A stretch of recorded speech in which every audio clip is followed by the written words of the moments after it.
Bismillahirrahmanirrahim. Assalamualaikum warahmatullahi wabarakatuh. Alhamdulillah. Alhamdulillahillazi ja'ala syahra ramadana syahran aziman mubarakan fihi lailatun khairun min alfi syahr. Asyhadu an la ilaha illallah al-wahidul qahar wa asyhadu anna Muhammadan abduhu wa rasuluhu nabiyul mu'tabar. Allahumma salli wa sallim wa barik ala sanadil karim wa ala alihi wa ashabihi ajma'in, amma ba'd. Pertama-tama mari kita mengucapkan syukur kehadrat Allah Subhanahu wa taala yang telah menganugerahkan kepada kita sekalian nikmat yang tak terhingga nilai dan jumlahnya. Dan dengan nikmat-nikmat itulah alhamdulillah kita berkenan untuk melaksanakan beberapa rangkaian amalia Ramadan pada malam hari ini, antara lain salat Isya bersama dan sebentar akan dilanjutkan dengan salat tarawih berjamaah. Salawat dan salam atas junjungan kita kepada Nabiullah Muhammad SAW,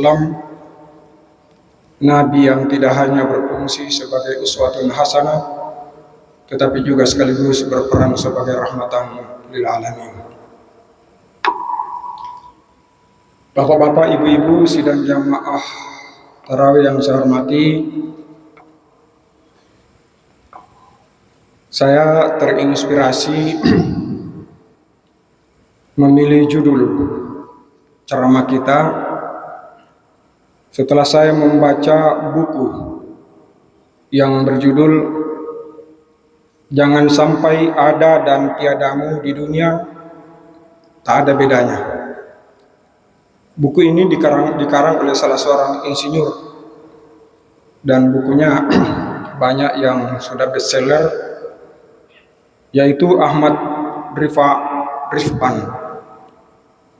Bukunya yang terkenal itu antara lain yang dia sudah tulis, Tuhan, maaf kami sedang sibuk. Ada judul bukunya lagi, Man Sabara Safira. Dan satu lagi, Hidup Sekali Berarti Lalu Mati. Dari judul buku ini, pada kesempatan yang singkat ini hanya saya diberikan kesempatan 17 menit. Mudah-mudahan saya bisa perpadat materinya.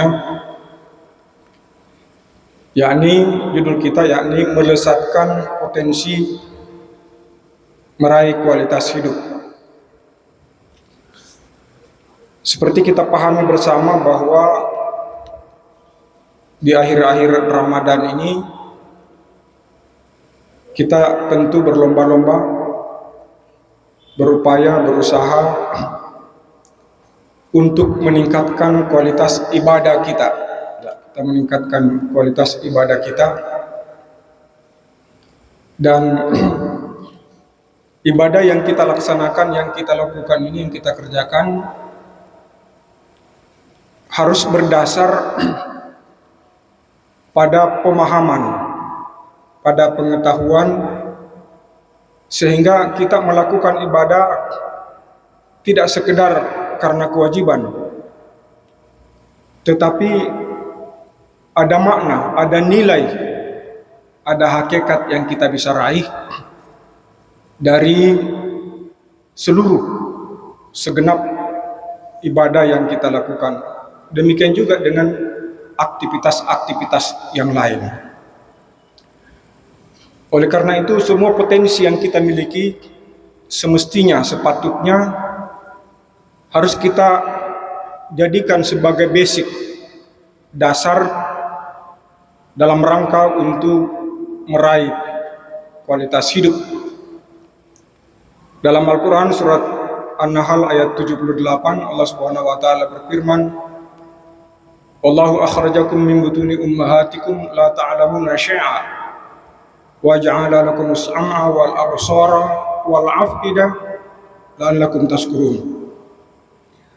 Dan sungguh Allah telah mengeluarkan kamu dari perut ibumu dalam keadaan kosong, ya, dalam keadaan tidak tahu, sama saja semua.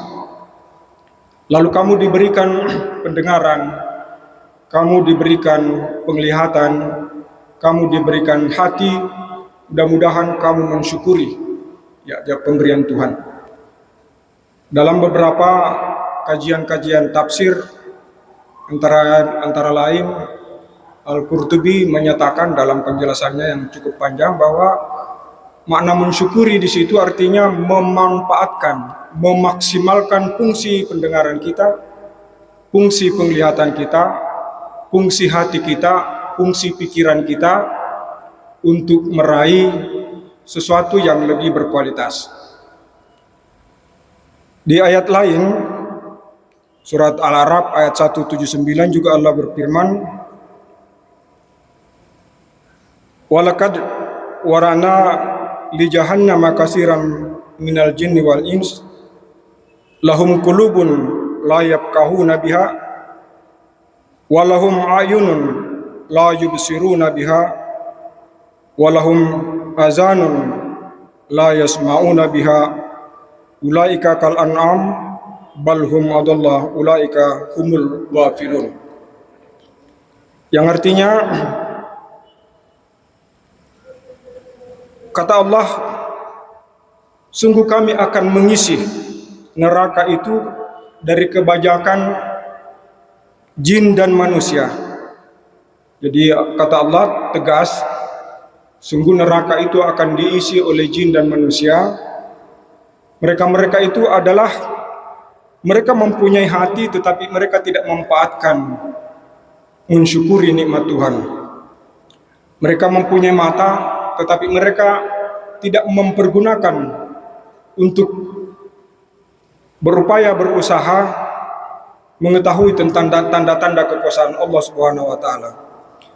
Mereka juga mempunyai potensi yang lain, penglihatan, tetapi mereka tidak memanfaatkan penglihatannya dengan sebaik-baiknya.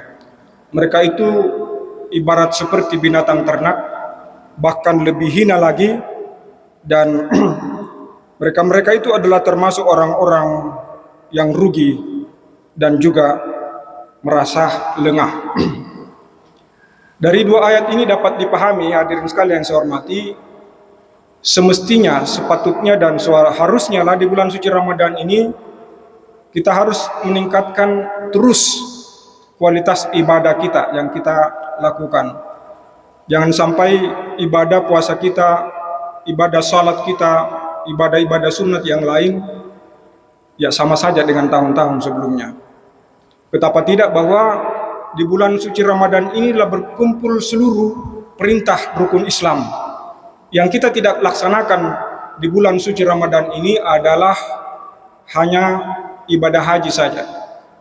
Jadi rukun Islam yang kita hafal sejak kita SD itu semuanya dilaksanakan di bulan suci Ramadan, kecuali ibadah haji. Hadirin sekalian yang saya hormati, seluruh amalia kita ini, seluruh ibadah yang kita lakukan harus dibarengi, harus didasari dengan ketulusan dan keikhlasan. Itu sebabnya Imam Syafi'i pernah berpesan, "An-nasu kulluhum mauta illal alimun wal alimuna niyamun illal amalun wal amaluna muktaruna illal muhlisin." Sungguh manusia itu semuanya dalam keadaan mati kecuali orang yang berilmu. Jadi kalau kita tidak berilmu berarti sama saja dengan kita mati. Dan semua orang yang berilmu itu ya semuanya dalam keadaan tertidur kecuali mereka yang mengamalkan ilmunya. Dan sungguh banyak orang yang berilmu tertipu karena mereka tidak ikhlas. Ini pesan Imam Syafi'i. Oleh karena itu ibadah pertama dan utama yang harus kita laksanakan adalah bagaimana kita melaksanakannya dengan setulus ikhlas. Bagaimana agar kualitas ibadah kita bisa meningkat, ya taruhlah seperti salat kita ini sudah berada pada posisi di mana kita akan meningkatkan kualitas ibadah salat kita, umpamanya salat tarawih. Karena kita juga banyak melaksanakan salat tarawih di rumah. Saya kira kita yakin semua bahwa salat yang kita lakukan di masjid ini atau di masjid-masjid lain itu lebih berkualitas dibanding dengan kita laksanakan di rumah. Apalagi kita laksanakan di mal-mal. Ya, kadang-kadang kita juga salat di mal, Pak. Ya, kenapa? Karena saya kira kita tidak bisa tulus ikhlas khusyuk melaksanakan salat kalau di mal. Kenapa? Banyak sekali gangguan-gangguan. Gangguan-gangguan yang kita maksud adalah ya di mal itu ada bau, ya ada bau ikan bakar, ada bau sate, ya ada bau pisang ngepe, pisang hijau, dan pisang-pisang yang lain. Itu bisa mengganggu. Kalau di masjid ini kan tidak ada. Oleh karena itu, kita sudah berada pada posisi berupaya untuk meningkatkan kualitas ibadah kita. Kita ingin lebih meningkatkan lagi kualitas dan kuantitasnya kalau kita punya kesempatan untuk pergi salat di Masjidil Haram, ya, dan di Masjid Nabawi, di Masjidil Haram dan di Masjid Nabawi. Di Masjidil Haram kita bersimpu di hadapannya, ya, apalagi kita bisa mencium Hajaratul Aswad, kita berdoa di Multasam. Di Medina bisa kita bersimpu di hadapan Tuhan, tempat-tempat yang mustajab, di Taman Raudah. Kalau kita juga sempat jalan-jalan ke Palestina, kita bisa salat di Masjidil Aqsa. Saya alhamdulillah 5 tahun yang lalu sebelum Covid sempat salat di Masjidil Aqsa, dan saya saksikan langsung tempat mi'rajnya Nabi. Ya, di Masjidil Aqsa itu tempat mi'rajnya Nabi, terbuat dari bongkahan batu berwarna coklat. Ya, hadirin sekalian yang saya hormati, itu cara untuk meningkatkan kualitas ibadah kita. Ya, jadi kita satu kali pergi ke Mekah, berlipat-lipat kali kualitas ibadah kita tentunya. Hadirin sekalian yang saya hormati, seluruh aktivitas kita ini semestinya dan sepatutnya memang harus ditingkatkan kualitasnya. Tetapi kita tidak bisa meningkatkan kualitas ibadah kita umpamanya kalau kita sakit-sakitan. Nah, oleh karena itu kesehatan juga harus diperhatikan kualitas. Ya. Bagaimana kita bisa melaksanakan salat dengan baik kalau kita tidak membersihkan diri kita? Ternyata Bapak-bapak Ibu sekalian yang saya hormati, wudhu yang kita laksanakan, yang kita lakukan itu adalah awal untuk meraih kualitas ibadah kita. Dan manfaatnya itu sekaligus kita bisa memperoleh kesehatan, ya, manfaat kesehatan. Ada salah seorang guru besar yang berkebangsaan Austria, namanya yang saya ingat Profesor Leonard kalau saya tidak salah. Beliau masuk Islam hanya karena meneliti tentang manfaat mengambil air wudhu. Ya, manfaat air wudhu saja. Ternyata Bapak-bapak sekalian yang saya hormati, kalau kita mengambil air wudhu secara tepat dan secara tumaknina, itu manfaatnya luar biasa. Pada saat kita membasuh tangan kita umpamanya, ini harus digosok-gosok ini. Jadi antara jari jemari ini sela-selanya itu diusahakan harus digosok-gosok. Kemudian kalau bisa dibalik-balik, lalu kemudian diputar-putar, dan itulah memang cara yang semestinya. Kalau ini dilakukan minimal 5 kali dalam 1 hari semalam, maka akan lancar peredaran darah kita. Karena ini adalah pusat refleksi. Jadi pusat refleksi.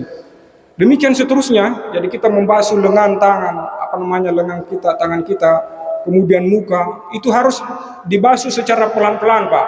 Jangan terlalu tergopo-gopo. Ya, jangan terlalu tergopo-gopo. Terakhir, kalau kita sudah membasuh kaki kita, semestinya agak lama sedikit, karena di situ pusat refleksi juga. Ternyata kalau kita mengambil air wudhu menurut penelitian beliau, dan dan selah-selah jari kaki itu diurut-urut, sambil diurut-urut, jangan hanya dibasuh, diurut-urut dari kelingking kemudian ke ibu jari dan seterusnya, begitu sebaliknya, maka peredaran darah kita itu akan secara serempak spontan akan mengalir ke atas. Itu sebabnya menurut penelitian itu, orang yang mengambil air wudhu dengan baik, dia akan terhindar dari penyakit stroke. Coba-coba kita mungkin bisa kita cari-cari tahu itu kenapa itu orang stroke. Mungkin cara berwudhunya yang salah, ya, cara berwudhunya barangkali yang salah. Ini luar biasa, Bapak-bapak Ibu sekalian yang saya hormati. Kemudian belum lagi kita bicara tentang sujud, ruku dan seterusnya. Yang kedua adalah apa yang harus kita perhatikan agar kualitas hidup kita ini bisa lebih meningkat, yakni kita harus perhatikan kualitas makan dan minum kita. Jadi kita tidak sekedar hanya makan dan minum saja. Kenapa? Karena kualitas kesehatan tubuh kita itu ditentukan oleh kualitas darah. Kualitas darah ditentukan oleh makanan. Ya, dan makanan yang kita konsumsi itu menentukan mesin pengolahan lambung kita itu secara secara sistematis sebagai pencernaan mengolah makanan kita ini, dan inilah yang bisa kita lakukan dalam rangka untuk meningkatkan taraf hidup kita. Selama ini kita makan yang penting kenyang, ya. Padahal semestinya, sepatutnya, terutama kalau mahasiswa ini sudah berumur 20 tahun ke atas, itu tidak boleh lagi makan Indomie setiap hari. Ya, apalagi kalau ubi goreng saja, ubi kayu, ya, yang goreng-goreng itu, ubi goreng, apalagi itu pisang goreng, tahu goreng dan seterusnya. Saya teringat dulu waktu saya baru selesai sarjana, ada salah seorang teman saya, alumni Fakultas Syariah. Saya bersamaan di wisuda, dia mengundang kita, kebetulan dia alumni Pramuka, saya sama-sama di Pramuka. Dia mengundang kita untuk syukuran di rumahnya di Maros. Kebetulan dia tinggal di Maros, dia punya kebun luas. Yang dia undang ya kira-kira sekitar 20 orang saja, tapi yang datang sekitar 50 orang. Apa yang terjadi? Dia siasati supaya bisa mencukupi makanannya. Yang pertama, dia kasih makan dulu kita ubi goreng, ya, jadi ubi goreng supaya tidak terlalu banyak, makan sebentar. Kemudian dia kasih kita jagung bakar yang setengah matang, yang susah digigit. Kebetulan jagungnya juga sudah agak tua-tua. Terakhir kita disuguhi makanan, ya, kebetulan dia beternak itik, tapi itiknya sudah tua-tua semua. Akhirnya kita setengah mati menggigit. Tapi kan kita sudah kekenyangan. Ya, kita sudah kekenyangan. Bapak-bapak Ibu sekalian yang saya hormati, apa yang saya ingin katakan, bahwa pada umumnya kita ini, terutama di Makassar dan sekitarnya, yang penting kenyang. Mahasiswa juga di belakang ini harus memanage makanannya. Kenapa kita banyak kena penyakit mah dan seterusnya? Karena terlalu banyak mengkonsumsi ubi goreng, Indomie dan saudara-saudaranya, wahwatuha, ya, dan saudara-saudaranya. Lalu kemudian saya persingkat karena waktu kita juga harus berusaha untuk memperhatikan kualitas makanan dengan memilih buah-buahan yang berkualitas pula, ya, berkualitas. Kalau bapak-bapak, ibu-ibu pernah ke Tanah Suci, kita biasanya pergi, ya, menawar kurma. Kita biasa mencicipi, bisa dicoba-coba itu kurma. Ya, kita coba kurma, lalu kita minta halal, ya, Syekh halal, bilang halal. Ya, kita makanlah 1 sampai 3 kali mencoba. Tetapi begitu sampai ke kurma Nabi itu, kurma apa namanya itu, kurma najwa apa? Ya, kurma Najmadi. Ya, saya kira Najmah karena ada temanku namanya Najmah dulu. Ya, ada sahabat saya juga namanya Najamuddin. Jadi mirip-mirip dengan itu. Tidak mau dicoba itu kurmanya yang Najwa itu, yang ajwa. Kenapa? Karena itu berkualitas. Salah satu kurma yang juga berkualitas kalau di Palestina itu yang tumbuh di sekitar Jericho, ya, dia berada di lembah-lembah. Hadirin sekalian yang saya hormati, oleh karena itu melalui kesempatan ini, ya, saya berpesan terutama kepada mahasiswa, kalau bisa usahakan setiap hari makan buah-buahan, setiap hari makan sayur, jangan selalu yang instan, ya. Jadi makan buah-buahan. Saya kira buah-buahan di sekitar kampus di sini cukup banyak dan murah-murah. Ada pisang itu yang dibungkus satu kantong itu hanya 5.000, itu bisa dimakan sampai 1 minggu. Ya, pisang apa itu yang dari Siwa itu, yang kecil-kecil itu. Ya, enggak apa-apa. Ya, tak 2, tak 3 kita makan, jangan habiskan juga. Cuma masalahnya mahasiswa itu kalau ada kiriman dari kampung, selalu dia panggil temannya. Ya, ada juga mahasiswa yang saya lihat, dia cari-cari temannya. Kalau ada temannya yang baru dari kampung, nah dia pergi ke situ. Ya, dia bergilir. Siapa lagi temannya yang baru dari kampung, dia datang lagi ke situ. Ya, artinya apa? Supaya tidak makan. Tidak memasak maksud saya, supaya tidak memasak. Ini semua sebenarnya adalah strategi dalam rangka bagaimana kita memanage hidup ini dengan mengkonsumsi makanan dan minuman yang bergizi dan juga berkualitas. Yang terakhir, Bapak-bapak Ibu sekalian, bagaimana supaya kita bisa juga meningkatkan kualitas hidup kita ini, kita harus berusaha untuk memberikan kebutuhan hidup kita. Umpamanya tidur. Berapa jam kita tidur dalam sehari semalam? Kalau Pak Capik barangkali hanya 4 jam, Pak, ya. 4 jam. Kalau saya minimal 6 jam. Ya, karena kalau tidak sampai 6 jam, pagi-pagi saya ngantuk lagi. Ya. Jadi ini harus harus kita perhatikan. Kenapa? Karena dimanapun juga kita bisa tidur. Pada saat kita di kendaraan, bisa kita menikmati tidur. Ya, kalau saya tanya, kira-kira bapak-bapak, ibu-ibu, kalau kita berada di atas kendaraan Avanza, mana lebih nikmat daripada Alphard? Ya, pasti dijawab Alphard. Tapi kalau saya, belum tentu. Saya pernah naik Maxim, Avanza, saya nikmati itu tidur dalam perjalanan. Ya, dalam perjalanan menuju ke bandara, Pak. Di bandara 1 jam, saya tidur nyenyak sekali. Itu naik Avanza. Kenapa? Karena kebetulan Avanza itu, ya, yang mengendarai Maxim, ya, itu adalah mobilnya sendiri. Pilihan kesempatan dari bandara ke Makassar, saya naik Alphard, tetapi saya tidak bisa tidur. Kenapa? Sebentar-sebentar dia rem lagi, sebentar-sebentar dia rem. Saya tanya, kenapa begini, Pak? Dia bilang, mobil pinjam ini, Pak, bukan mobil saya. Jadi ternyata sopirnya yang menentukan, bukan mobilnya. Ya, jadi sopirnya yang menentukan. Bapak-bapak kalau naik kendaraan, saya pernah naik mobil dari Barcelona ke Paris, itu 3.000 kilo, Pak. Supirnya sudah berumur 67 tahun, lebih tua dari saya. Tetapi sedikit pun tidak pernah kita merasa was-was di atas mobil. Karena dia adalah profesional. Dia sudah membawa mobil katanya selama 30 tahun. Itu bus luar biasa. Dan setiap 2,5 jam harus berhenti. Ya, 127 terowongan yang kita harus lewati. Ada salah satu terowongan itu 27 km. Ya, itu nikmat sekali. Jadi tergantung dari sopirnya, dan tergantung dari orang-orang yang ada di sekitar kita.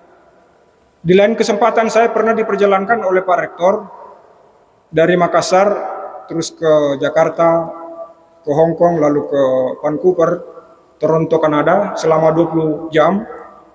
Pesawatnya itu lebar sekali, tidak bergerak, tenang sekali. Ya, namanya Cathay Pacific. Tapi kami ini tidak bisa tidur dengan baik. Kenapa? Karena sebentar-sebentar pramugarinya kasih bangun lagi, Pak, ada kopi susu. Jadi sebentar-sebentar, setengah jam lagi, ya ada roti kambu. ya, dan seterusnya begitu. Akhirnya kita tidak bisa tidur dengan baik. Jadi tergantung dari kondisi suasana. Nah, bagaimana caranya supaya kita bisa tidur dengan enak? Karena ini adalah hak tubuh kita. Kita berusaha untuk mengosongkan pikiran kita. Itu sebabnya sebelum kita tidur, kita dianjurkan untuk mengambil air wudhu. Tidak hanya sekedar berdoa menjelang tidur, tetapi kita berwudhu sehingga dengan demikian tidur kita itu bisa berkualitas.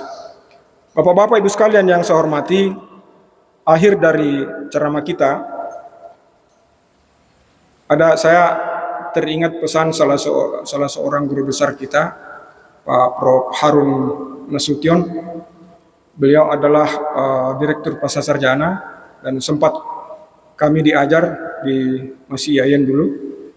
Beliau berpesan bahwa kalau mau dikenang orang, maka berusaha untuk meninggalkan jasa. Bagi kita ini semua, jasa yang paling bagus sebagai seorang dosen, contohnya sebagai seorang mahasiswa, adalah menulis. Ya, karena itu akan dikenang sepanjang masa. Beliau beri contoh Ibnu Sina, umpamanya dia mengarang buku yang sangat terkenal dan menjadi rujukan bagi perguruan tinggi kedokteran di Eropa selama berabad-abad. Ada nama bukunya Asy-Syifa tentang kedokteran. Ada lagi satu Al-Qanun fi Al-Tib. Demikian juga Ibnu Khaldun, ya, bukunya yang terkenal itu adalah Muqaddimah, dan beliau dinobatkan sebagai bapak ilmu sosiologi. Berbeda dengan Ibnu Battuta. Ibnu Battuta itu dia berkelana selama 25 tahun mengelilingi Afrika, mengelilingi Asia, bahkan sampai ke Eropa, tetapi tidak ada catatannya selembar pun, lalu kemudian ia meninggal. Jadi tidak ada jasa yang bisa kita peroleh, yang bisa kita karya tulisnya yang bisa kita baca. Akhir dari segalanya, karena waktu terbatas, sudah lewat 17 menit 7 detik. Inilah yang bisa saya sampaikan, mudah-mudahan ada manfaatnya. Dan Assalamualaikum warahmatullahi wabarakatuh.